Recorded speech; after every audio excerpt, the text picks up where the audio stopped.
All right. Good morning. So, you ever had one of those bad days where everything that you do seems to go wrong? It's just like, and there's absolutely nothing you can do. It's just like this cascading pile of stuff that just keeps on going. Here's how it went. So yesterday, um, well, let me back this up. About 4 weeks ago, a friend of mine calls me up and says, Henry, he says, can you help me out? He said, uh, my daughter asked me to put a new sink in her kitchen. So he said, yeah, no problem. I'll put that in there. So takes out the old one. She gives him the brand new one, and he cuts the hole for the sink. Well, doesn't he cut the hole of the sink too wrong? You could see the outside of the edge. It's one of those sinks that has like about a quarter of an inch of clearance all the way around the rim. So it's destroyed. So I said, yeah, no problem. His daughter's really happy because she's getting a brand new counter out of it and he's paying for it.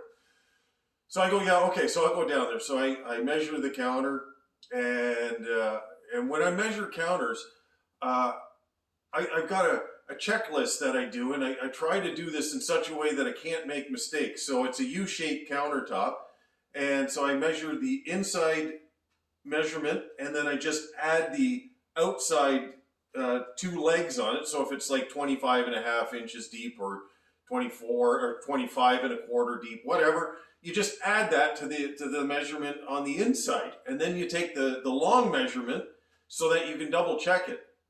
Well, I didn't take that long measurement. I only took the inside measurement, and I had the two side measurements. And when I got back to the shop, I went, "Oh, I forgot to take the long measurement on there." And I go, it's good enough. I'm certain of what I did because I didn't check it twice. Generally, that's what I do is I'll measure it, and I'll take all those dimensions, and then I take that center measurement again and double check it. I didn't do that. I didn't take the back measurement, and I didn't double check the center measurement. Well, I'm off by almost 5/8 of an inch over that measurement there. So somehow I didn't measure those two legs of the counter properly. So this thing's 5/8 of an inch too small.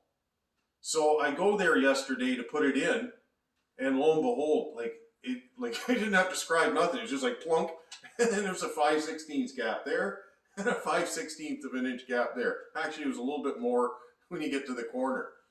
So I'm looking at this, and my friend's looking at it, and I'm looking at it, and I'm going, yeah, I screwed that up. So he starts laughing at me. He goes, yeah, this is just, anyways, the end of the day, he goes, listen, we're putting backsplash tile on it.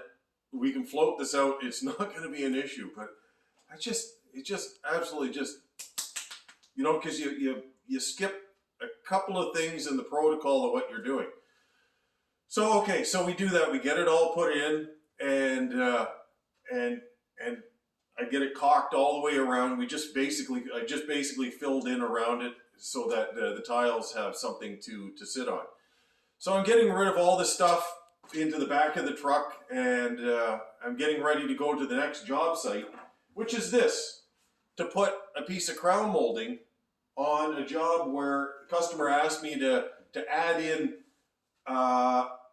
one extra cabinet, which meant I had to get a new piece of crown molding. So I had already done this job, and then at the end they said, I want to extend this about another 30 inches to put the fridge in. And they said, can you add a fridge upper and extend the crown molding? So I said, yeah, no problem. So I do that.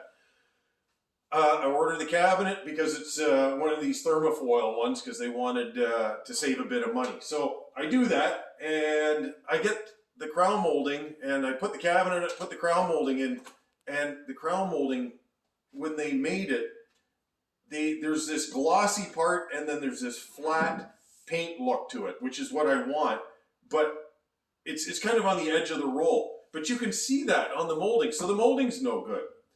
So I cut and fit the piece up there, and I say, okay, listen, I'm going to order a new piece of crown molding. It'll probably come in about a few weeks, and I'll come back and put it up. Well, 3 weeks go by, 4 weeks go by. I finally go back to pick up another order, and they had my molding there, but they forgot to give it to me.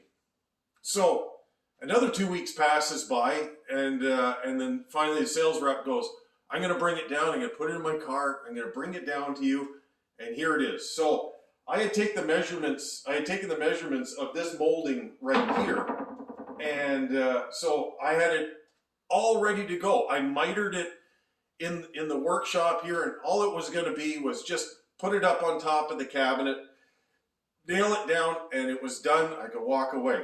Well, this is in the back of my truck yesterday when I was doing the crown molding, and I had a blanket on it just to make sure that it was safe. Anyways, while it's there, I step on it, and I just crush the one side of it, and it just kind of blows off a little bit of the corner here, and I'm going, oh my goodness, what have I done? So, and I'm in one city that's not far from me, and I was just going to drive 20 minutes to finish this job. No, I got to drive all the way back to the shop, and I'm going, okay, I think I can actually fix this. So I glue the piece, I actually squish it back down with clamps, glue it back down. I assemble this thing, and I'm going, okay, well, I have to touch this up, and I've got a gray paint that's basically identical to this, and I had just enough to do the touch up on it, and I'm going, okay, well, this is fabulous. So I touched it up, and it looks great. Like, you really can't see it at all. There's just like a little piece that was broken here, and I touched that up, and it was fine. So I did that. Well, I go bring it down there this morning, and when I measured this thing, I measured it from the original one, 57 and a quarter, but it should have been from the outside, or from the outside of the measurement. Well, I made it wrong. It was about 5 inches too short. So I'm there, I put it up, and it's like 5 inches too short. And I'm going, son of a gun. Like, it's still no good. It's still no good. So not only did I crush it, I fixed it, I repaired it, I bring it back there, and it's still wrong. So I said to my friend, okay, listen, I've got the paint, but I have to go get it now, because the paint that I have, I don't have enough to spray this whole molding to make it look identical. And I go, okay, so at this point, when you start making mistakes, you got to double down on it. So I took the sample, I drove all the way to my paint supplier, and I ordered the paint to redo this. And but it's going to take another week to get. But I had to order a gallon. I can't order a quart, so there's about $100 some odd for a gallon of paint.